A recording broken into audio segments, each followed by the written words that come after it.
আছে? এবার চলো, বুঝতে পারছি কিনা? ওকে, তোমাকে আমি লিফটে, তোমরা যারা হচ্ছে আগে লিফটের ম্যাথ বুঝতে না বা লিফটে গেলে বুঝতে না, কনসেপ্টগুলো ক্লিয়ার হতো না, সো আজকে আমি তোমাদেরকে লিফটের একদম চুটকিতে শেষ করে দেবো। ঠিক আছে, চুটকিতে শেষ করে মনে করো, মনে করো এটা হচ্ছে একটা লিফট। হ্যাঁ, তুমি লিফট দিয়ে উপরে উঠতেছ। ঠিক আছে, লিফট দিয়ে কি বলতো উপরে উঠতেছ। একটু আমরা দেখি, এটা হচ্ছে একতলা লিফট, ধর এটা হচ্ছে পাঁচতলা লিফট। এটা হচ্ছে একতলা এবং এটা হচ্ছে কত, এটা হচ্ছে পাঁচতলা। আচ্ছা ফাইন। এখন এখানে এই যে ডিস্টেন্স, হাইট, ঠিক আছে, এখানে হাইট এটাকে আমরা এইচ দিয়ে প্রকাশ করব। খেয়াল করো, ভালো করে বোঝার চেষ্টা করো। তোমার সারফেন্সে তোমার জি এর ভ্যালু কত থাকবে? জি এর ভ্যালু থাকবে হচ্ছে 9.80 কিন্তু থাকবে। 9 কি থাকবে বলতো? 8 থাকবে। যখন তুমি আস্তে আস্তে ভূপৃষ্ঠে উঠতেছ, ভূপৃষ্ঠে উঠতেছ, এখন অভিকর্ষ ত্বরণ কাকে বলে বলছিলাম? যে অভিকর্ষ বলের প্রভাবে যদি তোমার ত্বরণের কি হয়, সরি বেগের যে পরিবর্তন হবে, ওটাই হচ্ছে অভিকর্ষজ ত্বরণ, তাই না? আচ্ছা, এখন তোমার নিচে অভিকর্ষ ত্বরণ কত? 9.8। এখন তুমি উপরে উঠতেছ, উপরে উঠতেছ মানে তুমি আরো এক্সট্রা প্রেশার দিচ্ছ, এমনি তোমার আছে। ঠিক আছে, ভালো করে খেয়াল করো এখানে কনসেপ্টটা কি। আচ্ছা, সুন্দর করে লিখি এটা, লিফট উঠার সময়।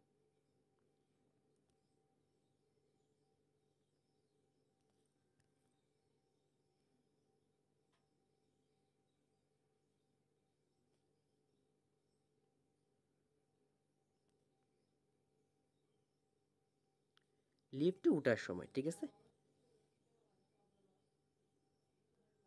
দেখো লিফটে ওঠার সময় এখানে আমরা জি এর ভ্যালুটা কেয়ার করবো, সো জি প্রাইম হিসেবে ধরি। লিফটে ওঠার সময় তোমার নিচ থেকে একটা ছিল, নিচ থেকে মানে ভূপৃষ্ঠের একটা অভিকর্ষ ত্বরণ ছিল, আমরা নতুন করে অভিকর্ষ ত্বরণটা বের করতেছি।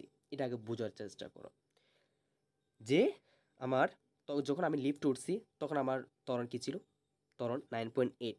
কিন্তু এক্সট্রাভাবে আমি কী দিচ্ছি বলতো? এক্সট্রাভাবে আমি আরও উল্টো, আমি আরও ত্বরণ দিচ্ছি। ত্বরণ হবে এখানে, ত্বরণ কাজ করবে আরও উল্টো। তুমি তোমার নিজের আরও একটা, নিজের আমি বলি নিজের একটা ত্বরণ থাকবে এক্সট্রা থেকে। এই যে তোমাকে পৃথিবী উল্টো একটা বিপরীতমুখী তোমাকে কি করবে? ফোর্স অ্যাপ্লাই করবে। এটা হচ্ছে পৃথিবীর, এই এটা হচ্ছে পৃথিবীর,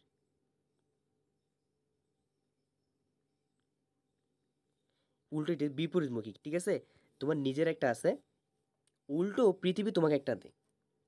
কি বল, সরি এটা পৃথিবী দেবে যে, এইটা সরি এটা পৃথিবী দেবে যে। সো সমতলের জন্য এ হবে, উল্টো তোমাকে পৃথিবী নিজে একটা দেয়, তাই না? পৃথিবী তো বিপরীতমুখী কাজ করতেছে কিনা? তুমি তো একটা, এই যে এখানে ধরো এটা আছে, তুমি এখানে বসতেছিল, সো বিপরীত যখন কাজ করতেছে তুমি উপরে যাচ্ছ, সো উপর থেকে তুমি নিচে, তুমি নিচে তুমি কিন্তু নিজে নিচে কাজ করতেছো, কিন্তু পৃথিবী তোমাকে নিচ থেকে উপরে একটা ঠেলে দেয়। ঠিক আছে, উপরে কি করবো বলে ঠেলে দেয়। সো তুমি আবার বলি, তুমি নিচ থেকে একটা কাজ করো, হ্যাঁ, পৃথিবী কিন্তু তোমাকে কিন্তু একটা বিপরীতমুখী ক্রিয়া করবে, মানে বিপরীতমুখী একটা তোমাকে ক্রিয়া করাবে। সো ওটা কিন্তু হয়। ঠিক আছে, তো এই ক্ষেত্রে তোমার তখন কিন্তু আমাদের নিজে থেকে তখন কি হয় বলো তো? ভারী ভারী লাগে। তখন লিফট উঠার সময় নিজেকে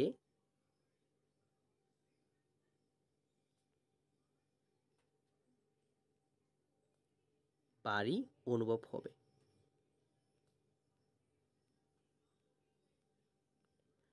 বুঝতে পারছে কেন অনুভব হবে? তোমার এক্সট্রা দেখো, এক্সট্রা ফোর্স তো তোমার আছে, মানে এক্সট্রা ত্বরণ তো আছে, তুমি উল্টো তোমাকে পৃথিবী তোমাকে আরো কি দিচ্ছে?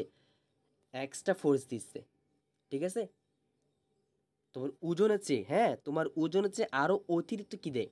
তখন ক্রিয়া করে, তখন তোমার নিজেকে কি রাখবে? ভারী ভারী লাগবে।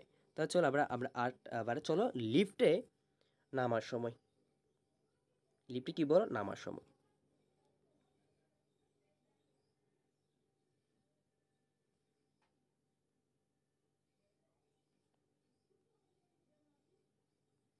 লিফটে নামার সময় আমরা কি বের করতেছি? নতুন একটা ত্বরণ বের করতেছি। আচ্ছা, এটা তো আমার তো নিজের একটা ত্বরণ, তাই না? তো এই ক্ষেত্রে কি বলতো, এই যে মুক্তভাবে পড়ে, মুক্তভাবে যে পড়ে, ভালো করে শুনো, মুক্তভাবে পড়লে এখানে কিন্তু আর কি করে না, আর অভিকর্ষ ত্বরণ কাজ করবে না। সো এটা কিন্তু বাদ চলে যাবে তখন, কিন্তু তখন নিজেকে হালকা মনে হবে, ঠিক আছে? নিজেকে কি মনে হবে? নিজেকে হালকা মনে হবে। কারণ তুমি দ্রুত গতিতে চলে আসতেছো। দ্রুত গতিতে কি আছো? চলে আসো। ঠিক আছে? তখন কি হবে? হালকা মনে হবে। সো এই ছিল কনসেপ্ট। ঠিক আছে? যে তোমাদের বইতে লিফটের এত ডিটেলসে কি পড়া যে দিছে আমি বুঝি না। ঠিক আছে? তারপর একটু পড়বা। বাট আমি শুধু ২ টা কনসেপ্ট তোমাকে শেষ করে দিছি। সেটা হচ্ছে কি যে লিফটে উঠলে তোমার কি মনে হবে? ঠিক আছে? তখন তোমাকে কি কাজ করতে হবে? তখন তোমাকে ভারী মনে হবে। আর যখন তুমি লিফট দিয়ে নামবে তখন তোমাকে কি মনে হবে? হালকা মনে হবে। কেন? তখন ওই যে এক্সট্রা তোমার যে ত্বরণটা আছে ওটা কিন্তু মুক্তভাবে পড়ন্ত হয়ে যায়। ওটা আর কি করে না? ওটা লাগে না। ঠিক আছে? তখন তোমার কি হবে? ওজন তোমার কম হবে। ওজন কম হবে। ওজন সমান ওজন কম হবে। এখানে কি হবে? ওজন বাড়লে বেশি হবে। ডাব্লিউ আর কি ওজন আর কি ওজন বেশি। ঠিক আছে? এই কনসেপ্টটা তাহলে এখানে আজকে যা করাইছি সুন্দর করে নোট করে ফেলবা। সুন্দর করে কি বলো তো? নোট করে ফেলবা। এই তো চলে আসছে আমরা। সো আমরা এই চ্যাপ্টারটা থেকে কি শিখতে পারলাম বা তোমাদের যা পড়াইছি, যেগুলো আমি বলছিলাম আর কি, এগুলো হচ্ছে তোমরা এখানে পড়ে ফেলবা। এগুলো হচ্ছে তোমার প্রশ্নে ক তে আসবে। কোথায় আসবে বলো তো? তে আসার পসিবিলিটি বেশি। যে ক বা খ তে আসবে। ঠিক আছে? Okay fine.